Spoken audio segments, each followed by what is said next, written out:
Puluhan mes karyawan milik PT Sawi Thomas hangus terbakar dan satu orang meninggal dunia di lokasi kejadian. Kontingen Papua Barat akan menampilkan budaya Papua dalam event Pesparawi Nasional ke-13 di Yogyakarta.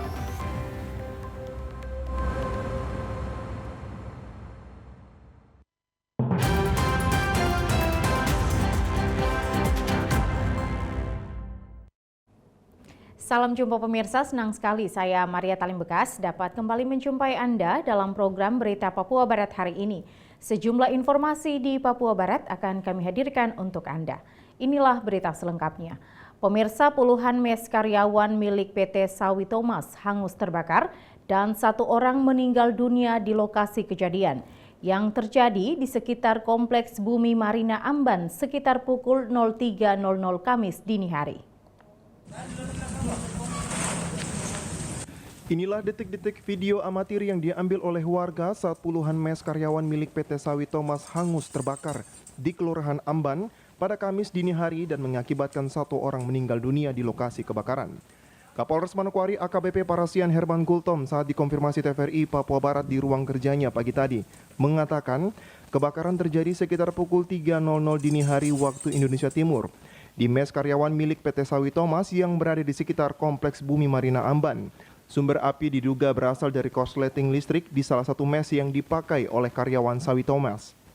Sedangkan proses pemadaman api dilakukan oleh aparat dibantu masyarakat sekitar. Sejak pukul 3.40 waktu Indonesia Timur sampai pukul 05.00, api baru bisa dapat dipadamkan. Untuk kejadian kebakaran pagi ini di wilayah Manokwari, tepatnya di daerah Bumi Marina Amban, Manokwari, di mes karyawan PT Sawi Thomas. Kemudian kejadian kebakaran ini terjadi tadi sekitar pukul 3 pagi. Sumber api diduga berasal dari korsleting listrik di kediaman ataupun mes kontrakan yang dipakai oleh karyawan PT Sawi Thomas itu. Akibat kebakaran tersebut, satu orang karyawan PT Sawi Thomas meninggal dunia saat berusaha mengevakuasi warga lainnya yang saat itu masih berada di dalam rumah. Sementara jumlah mes yang terbakar ada 9 petak mes karyawan, 14 kontrakan, 1 kantor, 2 unit kendaraan roda 4, kendaraan roda 2 4 unit, serta 1 buah truk tronton juga ikut terbakar. Kerugian pun ditaksir mencapai 2 miliar rupiah. Untuk kejadian sendiri sudah ataupun menimbulkan korban jiwa, 1 korban jiwa, yaitu saudara Alimuddin Tojeng. Kemudian kerugian materialnya berupa 9 petak mes karyawan, 14 kontrakan, 1 kantor, roda 4-nya 2 unit, roda 2-nya 4 unit, dan 1 buah tronton. Kerugian ini ditaksir sekitar, kalau dikalkulasi, kurang lebih 1,5 sampai 2 miliar. Untuk saat ini Polres Manokwari sedang melakukan langkah-langkah pemeriksaan saksi-saksi dan juga melakukan olah tempat kejadian perkara dari tim Inafis Polres Manokwari. Natalindo Kerewai TVRI Papua Barat melaporkan. Pemirsa, Balai Besar Konservasi Sumber Daya Alam Papua Barat bersama PT Kilang Pertamina International Refinery Unit 7 Kasim dan instansi terkait melepas liarkan satwa reptil dilindungi di Taman Wisata Alam Sorong Selasa kemarin.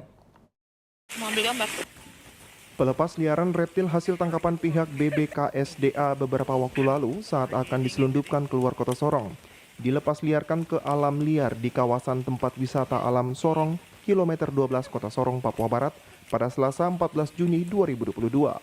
Selain melepas liar satwa reptil dilindungi, satu areal kandang penyelamatan satwa juga diresmikan di kawasan TWA Sorong. Sebagai bentuk keseriusan pihak Pertamina International Refinery Unit 7 Kasim konsisten bersama pihak BBKSDA Papua Barat untuk tetap bersinergi melestarikan dan menjaga lingkungan di wilayah Papua Barat, khususnya di wilayah Sorong. General Manager PT Kilang Pertamina International Refinery Unit 7 Kasim Yusuf Mansur mengatakan pihak PT Pertamina International Refinery Unit 7 Kasim tetap menjaga kelestarian lingkungan bersama instansi pemerintah lainnya dan juga tetap bersama menjaga dan melindungi hewan-hewan endemik yang ada di Papua Barat. Lebih lanjut, Yusuf menambahkan pihaknya tetap mengedepankan wawasan lingkungan, salah satunya dengan bekerja sama untuk memelihara hewan endemik yang ada di Papua Barat agar tetap lestari. Ya, memang kita bisnis di Kilang Pertamina Internasional tentunya kaitannya dengan bagaimana kita beroperasi dengan berwawasan lingkungan. Salah satunya kita ejawantahkan dengan bekerja sama untuk memelihara hewan-hewan dan ekosistem yang ada di Papua Barat ini, khususnya di Sorong. Ya. Sementara itu, Kepala BBKSDA Papua Barat Budi Mulyanto berharap apa yang telah dibangun dalam kerjasama ini membawa manfaat, khususnya membangun konservasi di tanah Papua Barat. Lebih lanjut, kata Budi, ada 32 reptil yang hari ini dilepas liarkan di Taman Wisata Alam Sorong. Diharapkan dengan aksi pelepas liaran hewan reptil endemik Papua ini menjadi aksi pelepasan liaran satwa terakhir yang dilakukan. Kegiatan ini merupakan pesan kepada seluruh masyarakat agar tidak menangkap dan memperjualbelikan satwa dilindungi. Untuk itu dia berharap satwa-satwa ini hidup bebas di alamnya sehingga satwa endemik Papua tetap ada dan tidak punah. Nah, ini kami bangun sebenarnya kandang ini adalah kandang semi sanctuary. Jadi di mana nanti kandang besar ini nanti kita akan jadikan kandang adaptasi bagi satwa-satwa yang sudah siap untuk dilepasliarkan, untuk diadaptasikan atau disangtuarikan dulu di kandang besar ini agar dia bisa menyesuaikan dengan kondisi lingkungan. Nah, setelah sudah siap untuk dilepasliarkan, baru kita lakukan rilis di alam. Dia tergantung dari satuannya ya, tergantung dari tingkat stres satuannya. Kadang kan kita sudah pelihara cukup lama dari oleh manusia, sehingga ini butuh proses bagaimana bisa liar kembali. Dia bisa cari makan sendiri di alam dan sebagainya, tidak tergantung dari pemberian pakan. Dari Sorong, Mikal Jasman, TVRI Papua Barat melaporkan. Kita beralih ke informasi lain, pemirsa, dalam rangka pembentukan Bawaslu Provinsi Papua Barat, maka tim seleksi calon anggota membuka pendaftaran mulai tanggal 22 sampai dengan 30 Juni 2022 bagi calon anggota Bawaslu Provinsi Papua Barat yang dipusatkan di Hotel Solideo Gloria Reremi Pemancar. Berdasarkan keputusan Bawaslu atas kewenangan yang diberikan oleh Undang-Undang Nomor 7 Tahun 2017 tentang Pemilihan Umum membuka kesempatan bagi warga negara Indonesia yang memenuhi persyaratan untuk mendaftarkan diri sebagai calon anggota Bawaslu Provinsi Papua Barat.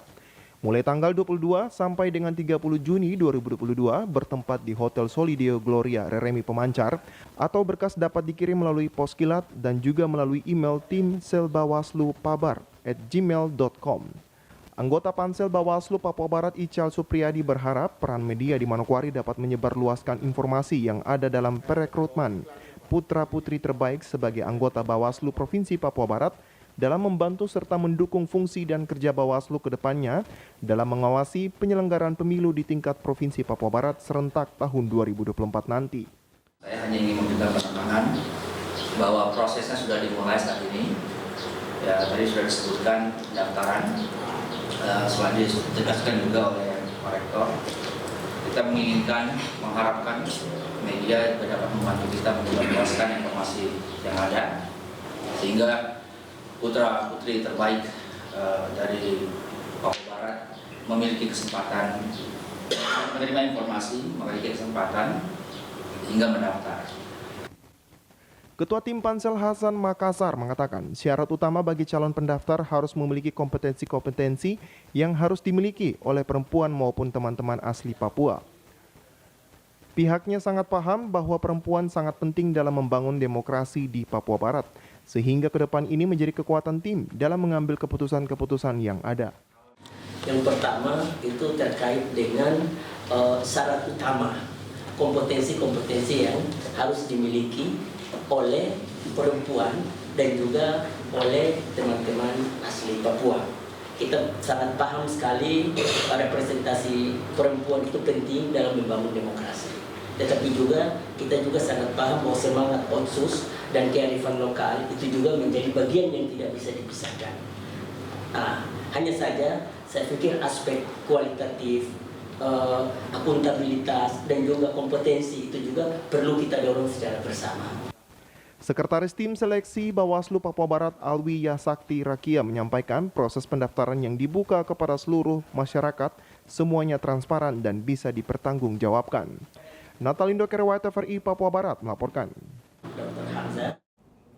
Pemirsa, Menteri Investasi Republik Indonesia Bahlil Lahadalia berharap ketika investor akan masuk di Papua Barat, kabupaten kota harus saling mendukung sehingga ada pertumbuhan ekonomi di Papua Barat. Hal tersebut disampaikan Menteri Investasi Republik Indonesia Bahlil Lahadalia saat melaksanakan kunjungan kerja ke Kabupaten Manokwari, Provinsi Papua Barat pada kegiatan Rakornis Investasi Penanaman Modal dan PTSP Papua Barat pada tahun 2022. Sesuai dengan arahan Presiden Republik Indonesia Joko Widodo, jangan membangun Indonesia hanya di Pulau Jawa, sehingga pertumbuhan ekonomi akan seimbang di seluruh Indonesia. Menteri Investasi Bahlil Lahadalia dalam arahannya mengatakan pertumbuhan ekonomi Indonesia pada tahun 2022 kuartal pertama berada di peringkat kedua sebesar 5,01 dan peringkat pertama Vietnam 5,03. Dari pertumbuhan ekonomi nasional yang baik, ternyata Papua Barat berada pada minus 1,75. Lebih lanjut disampaikan rumus pertumbuhan ekonomi adalah konsumsi, investasi, belanja pemerintah, dan ekspor import. Untuk meningkatkan pertumbuhan ekonomi di Papua Barat membutuhkan investasi untuk membuka lapangan pekerjaan bagi masyarakat Papua Barat. Pertumbuhan ekonomi kita secara global pada kuartal pertama 2022, Amerika itu tumbuh 3,4%, Hong Kong tumbuh 4,8%, Korea 3,1%, Vietnam di Asia Tenggara yang tumbuh paling kuat itu adalah Indonesia sama Vietnam. Indonesia 5,01%, kemudian Vietnam 5,03. Ini di 2022 kuartal pertama. Dari pertumbuhan 5,01% itu ternyata Papua Barat minus 1,75. Ini saya baru tahu nih. Saya tadi tulis-tulis, saya tadi mau bawa materi yang sudah disiapkan oleh tim saya tinggalkan saja biar saya elaborasi. Kenapa pertumbuhan ekonomi kita itu minus? Saya baru tahu ini masalahnya. Itu semua rumus dari pertumbuhan ekonomi itu cuma 4. Satu adalah konsumsi, yang kedua itu adalah investasi, yang ketiga itu spending pemerintah atau belanja pemerintah, yang keempat itu adalah ekspor impor. Diharapkan kepada pemerintah kabupaten kota dapat mendukung ketika ada investor yang akan masuk ke Papua Barat, karena pembangunan ekonomi akan berdampak di Papua Barat.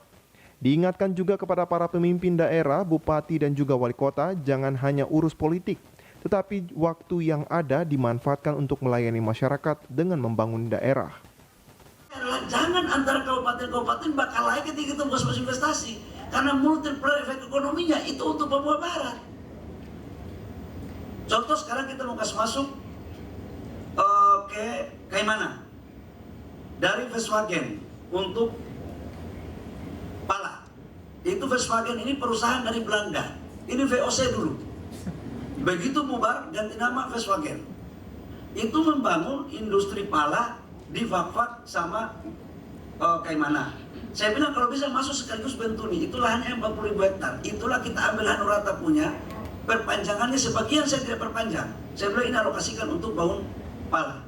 Nah, Pak Bupati Fakfak sama Bupati Kaimana clearkan itu lokasi. Karena sekarang IPB sudah turun untuk mengecek tentang hara tanahnya. Dan saya ingin untuk 2022 kuartal ketiga ini sudah jalan. Untuk bagaimana percepatan untuk realisasi investasi. Terakhir, Pak Gub tadi minta saya untuk arahan tentang bagaimana percepatan dalam kerangka pembangunan daerah. Izin abang-abang bupati, wali kota, kita ini kelihatannya terjebak dalam tiap hari kita diskusi politik. Tiap hari kita berpikir besok kita kasih siapa, besok kita kasih turun siapa. Waktu kita tersita. Mau PNS ya bagian begitu, pengusaha apalagi politisi. Selama cara-cara ini kita masih begini, susah untuk kita berkembang. Kenapa? Nggak terlalu produktif. Jadi main politik itu ada musimnya. Ini tanpa musim, orang baru dilantik kemarin, kamu suruh gas turun lagi. Bagaimana bisa baca begitu? Dengan hadirnya para investor di Papua Barat dapat membuka lahan pekerjaan bagi masyarakat Papua. Ada pendapatan bagi daerah dan juga ada penghasilan bagi masyarakat. Dan pertumbuhan ekonomi di Papua Barat dapat terus berkembang seperti daerah lainnya di Indonesia. Jimmy Tabisu, TVRI Papua Barat melaporkan. Pemirsa, selanjutnya akan kami hadirkan setelah jeda berikut ini. Tetaplah bersama kami.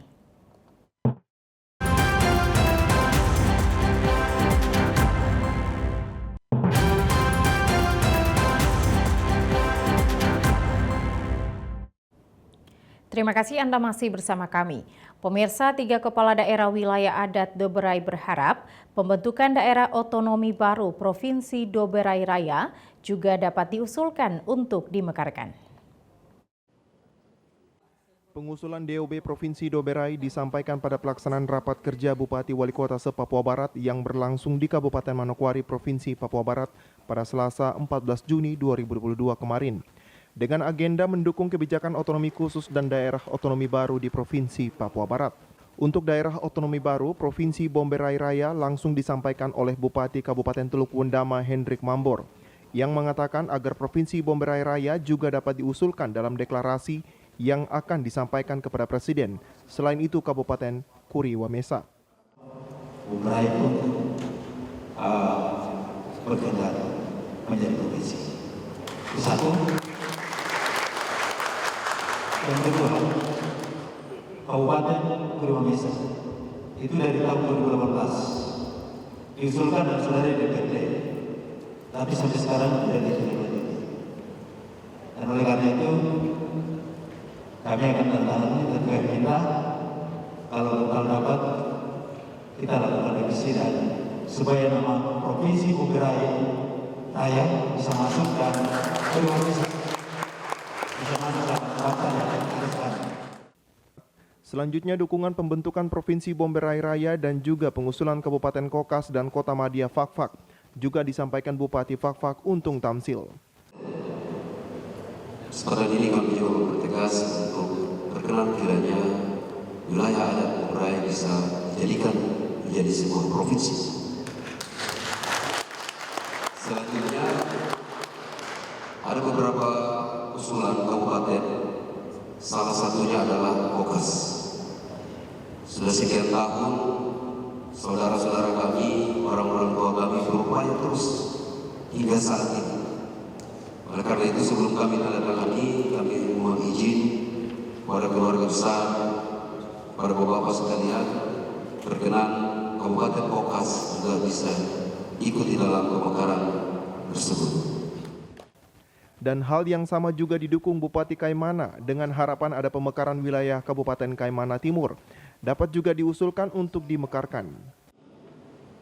Saya, Bupati Kabupaten Kaimana, juga mendukung supaya ada Provinsi Doberai yang meliputi Kabupaten Kaimana, Fakfak, Bintuni, dan Wundama. Karena kita di wilayah Doberai ini perlu mendapat perhatian khusus.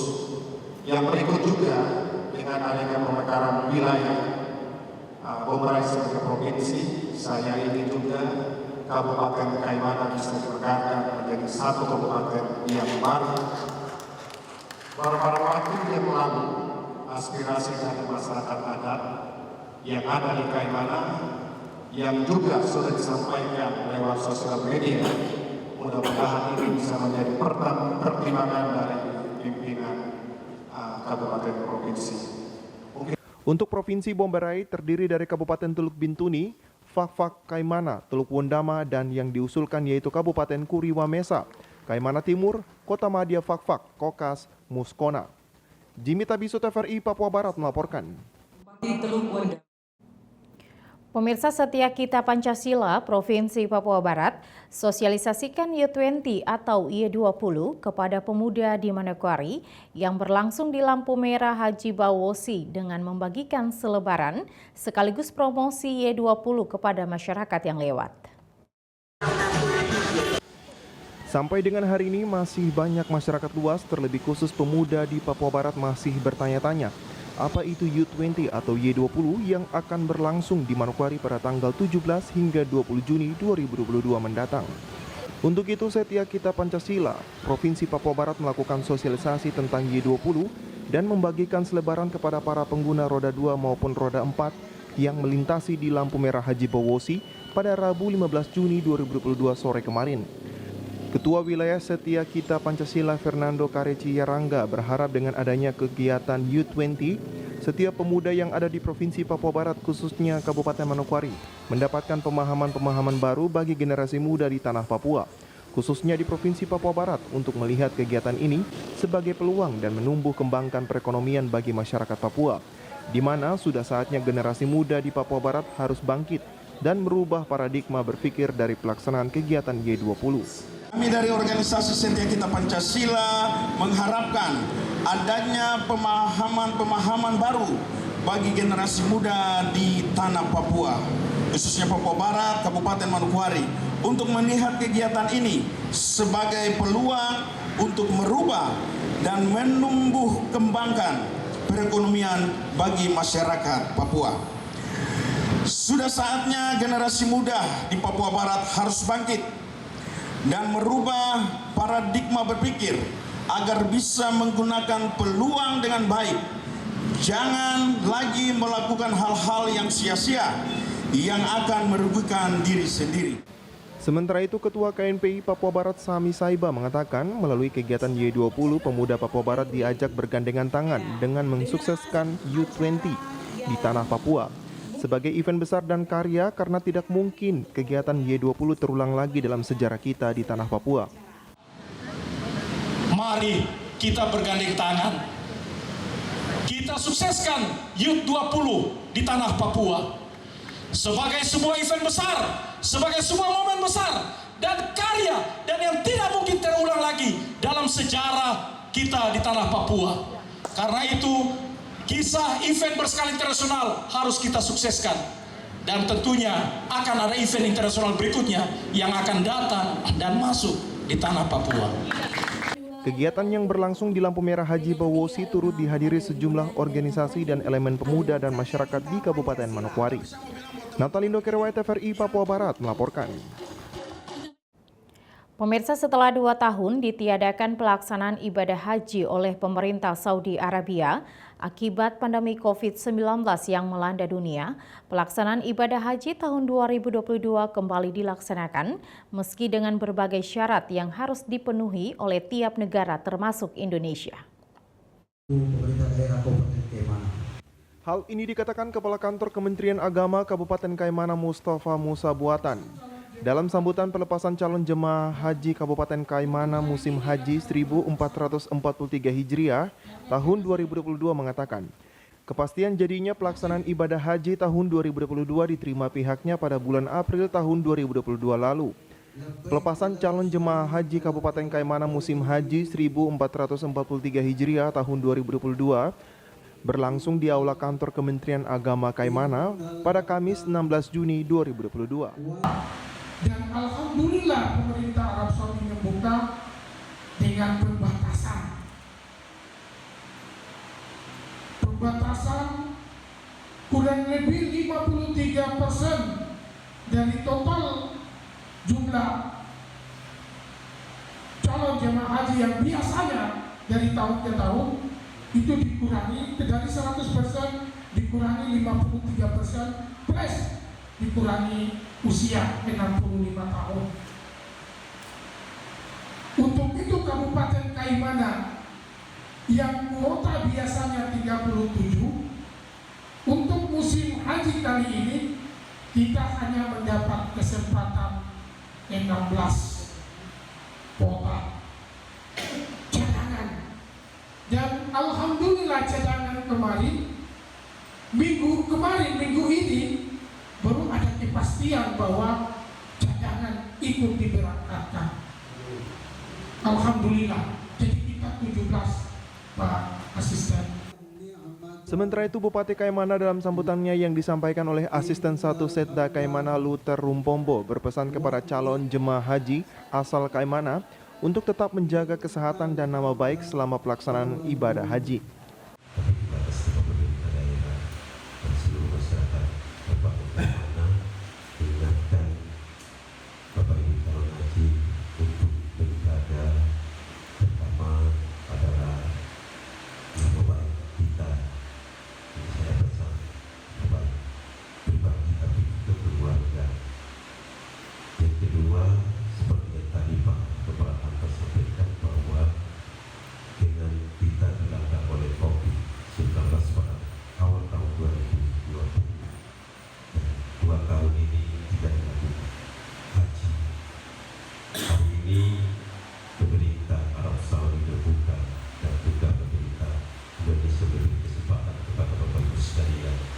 Sebanyak 17 orang calon jemaah haji asal Kaimana akan diberangkatkan menuju embarkasi Makassar dari Bandara Utarom Kaimana pada tanggal 27 Juni 2022 mendatang.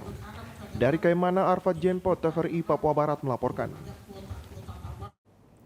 Informasi selanjutnya akan kami hadirkan setelah jeda berikut ini, tetaplah bersama kami.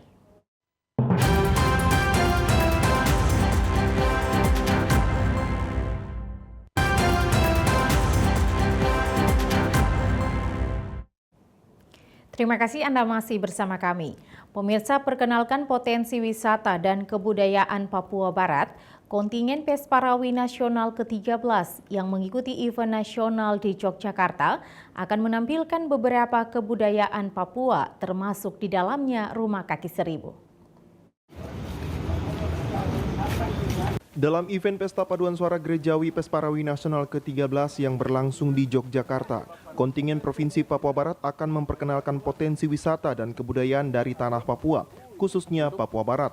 Ragam budaya dan potensi wisata yang akan ditampilkan lewat kegiatan seni dan pameran diharapkan mampu mendongkrak potensi pariwisata Papua Barat. Berdasarkan informasi, nantinya kontingen Provinsi Papua Barat akan menampilkan Rumah Kaki Seribu, rumah adat suku besar Arfak yang dikenal dengan nama Mot Aki Aksa atau Ikkojei. Karena memiliki ciri khas tersendiri, untuk bahan baku yang digunakan dalam proses pembuatan Rumah Kaki Seribu itu, ada sebagian yang didatangkan langsung dari Kabupaten Pegunungan Arfak. Kali ini kita lebih utamakan Rumah Kaki Seribu karena punya ciri khas tersendiri, asli dari kayu yang kakinya sangat banyak, sehingga kita sebut atau warga masyarakat Arfak menyebutnya Rumah Kaki Seribu. Dengan ciri khas tersendiri dibuat oleh anak-anak dari Arfak juga yang ada bersama dengan kita seksi ini untuk mengangkat cerita tentang rumah adat Kaki Seribu ini agar diketahui di seluruh Indonesia. Selain itu, dalam pameran tersebut akan dipajang juga replika burung kasuari yang merupakan lambang dari Provinsi Papua Barat, dan ditampilkan juga hiasan-hiasan dari suku besar Arfak seperti manik-manik, tas kulit kayu maupun batik dan kain. Tak hanya sampai di situ, akan ditampilkan juga aksesoris-aksesoris dan mas kawin dari suku-suku lainnya di Provinsi Papua Barat serta buah pinang termasuk minyak buah merah, minyak lintah, buah pala dari Kabupaten Fakfak dan berbagai olahan lainnya. Rudolf Rumbino mengatakan dalam pameran itu kontingen Papua Barat melibatkan kantor penghubung Provinsi Papua Barat yang ada di Jakarta untuk ikut mengisi materi di lokasi pameran. Berbagai keistimewaan ini ditampilkan di Yogyakarta dengan harapan bisa dikenal luas hingga ke mancanegara. Bahwa kami tampil kali ini di Yogyakarta yang juga adalah kota istimewa ini, kami tampilkan keistimewaan kami yang ada di Papua Barat berupa Rumah Kaki Seribu ini agar bisa dapat tersebar mulai dari Yogyakarta keluar, bahwa suku Arfak yang ada di Papua Barat dapat terkenal di seluruh Nusantara ini dalam hal wisata, karena di Arfak juga punya wisata gunung, pegunungan yang patut untuk didatangi oleh wisatawan. Dari Jawa Tengah, Yogyakarta, tim liputan TVRI Papua Barat melaporkan. Pemirsa, setiap peserta, ofisial maupun panitia dari Provinsi Papua Barat yang ikut dalam Pesparawi Nasional ke-13 di Yogyakarta diminta untuk selalu menanamkan rasa bangga karena berhasil terpilih untuk mewakili nama Papua Barat di pentas nasional.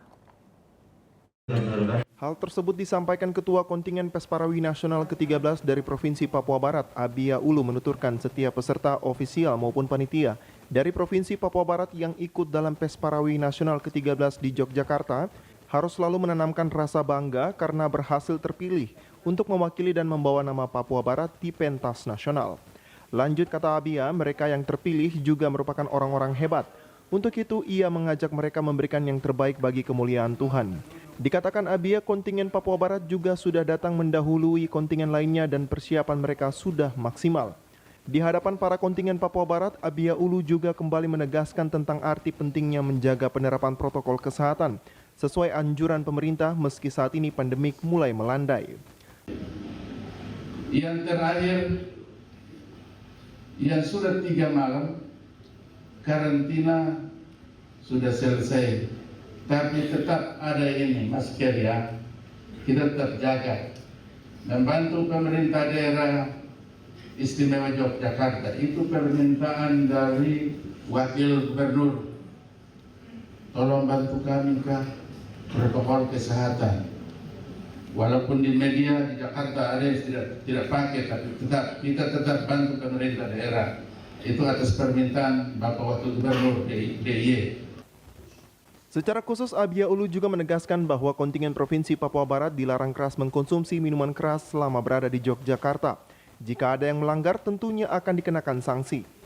Berdasarkan informasi, ada 12 kategori yang diikuti oleh kontingen Provinsi Papua Barat dalam event Pesparawi Nasional 13 dari tanggal 19 hingga 26 Juni 2022, yaitu paduan suara remaja pemuda, paduan suara wanita, solo remaja putri, solo remaja putra, vokal grup, paduan suara anak, solo anak 7 hingga 9 tahun, solo anak 10 hingga 13 tahun, musik gerejawi Nusantara, paduan suara dewasa campuran, paduan suara pria dan musik pop gerejawi.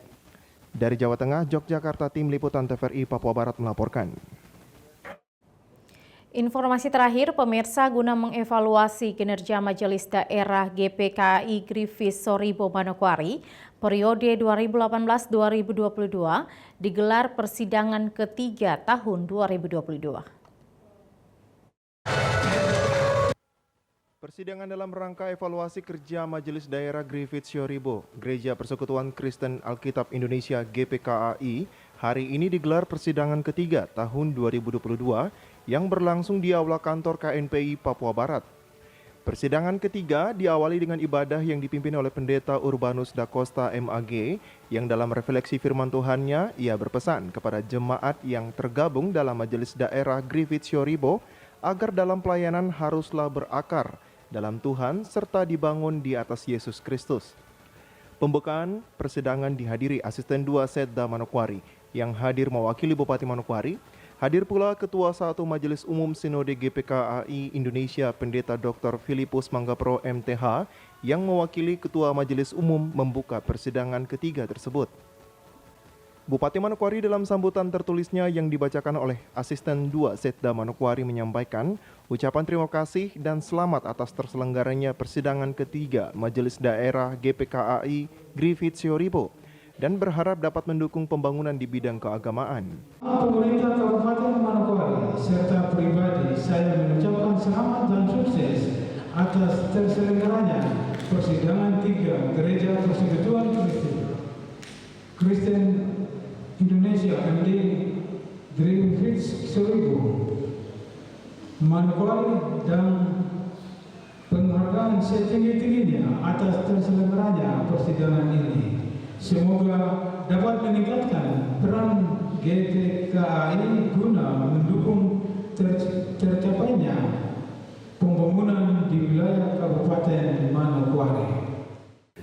Pendeta Dr. Filipus Manggapro MTH mewakili Majelis Umum Sinode GPKAI Indonesia dalam sambutannya menyampaikan, Gereja Persekutuan Alkitab Indonesia GPKAI merupakan gereja yang besar, mulai dari kota hingga daerah terpencil, yang mana para misionaris dalam misi tim sejak dahulu telah melakukan misi penginjilan hingga ke kampung-kampung. Kita bisa melihat gereja ini besar, oleh sebab itu melalui raker-raker ini mari kita bicara, mari kita duduk berdoa, program-program yang bisa kita lakukan sehingga gereja ini kita juga bisa maju ya. GPKI maju seperti yang lain. MD Griffith ini ada di tengah kota, ibu kota Provinsi Papua Barat. Ada di tengah-tengah persaingan. Harus sanggup membina diri baik untuk juga bersaing dengan yang lain. Supaya kita juga Lebih lanjut disampaikan, misi pelayanan GPKAI di seluruh Indonesia menjadi tanggung jawab secara bersama-sama, yang mana GPKAI sendiri memiliki 65 majelis daerah dan 605 jemaat, sehingga ini menjadi kekuatan dalam pelayanan. Kepada Majelis Daerah GPKAI Griffith, Pendeta Filipus Manggapro MTH berpesan agar dalam pelayanan dapat menjadi seperti tokoh Griffith yang menyerahkan dirinya seutuhnya dalam pelayanan kepada Tuhan di wilayah Pegunungan Arfak sejak usia muda hingga lanjut usia. Arina Irianan TVRI Papua Barat melaporkan. Pemirsa, informasi tadi sekaligus menutup jumpa kita dalam program Berita Papua Barat hari ini. Mewakili kerabat kerja yang bertugas, saya Maria Talim Bekas mengucapkan terima kasih dan sampai jumpa.